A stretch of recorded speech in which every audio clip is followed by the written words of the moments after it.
I don't want to say too much about it because it'll give it away. But here is I'll Be Here.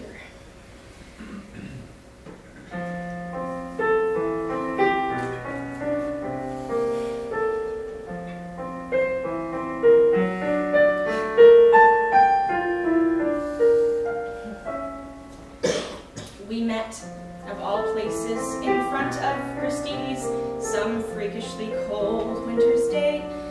I had on several unflattering layers of wool.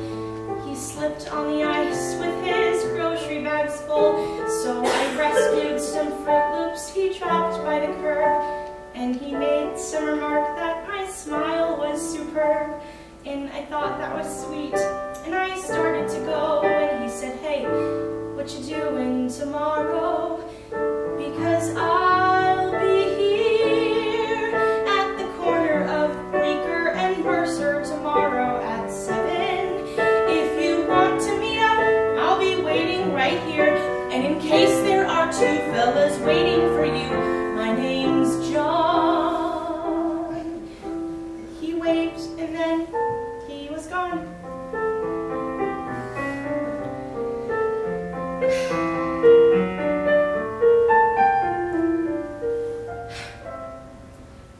Needless to say, I went back there to meet him, mostly to see if he'd show. And there he was, out in the cold, with his jacket pulled tight.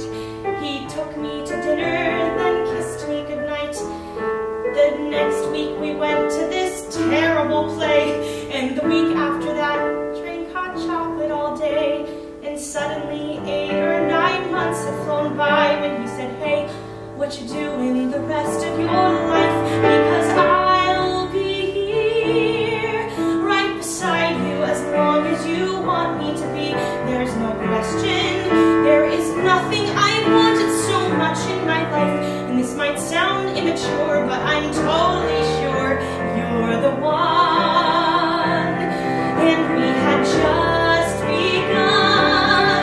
We got hitched in September, our favorite month, with the rock band that played in this old synagogue. And we bought an apartment on West 17th Street and talked about children and getting a dog. Our first anniversary came in a flash, and we promised to take the day off. He had to step into his office that morning, and so I went walking uptown to this bakery I know.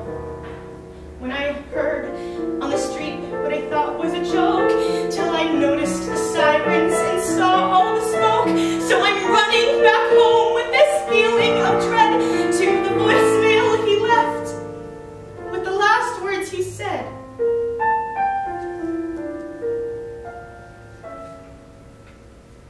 "I'm sorry, I don't mean to ruin your evening by bringing up all of this stuff. You're probably wondering why I even called you tonight. Well, today something happened that spooked me all right. I saw this storm cloud of papers fall down from the sky. And I thought of that day, and I started to cry. When as sure as I breathe, I heard John clear as day, saying, 'Hey, you're allowed to move on. It's okay. Because I'll be here, even if you decide to get rid of my face.'"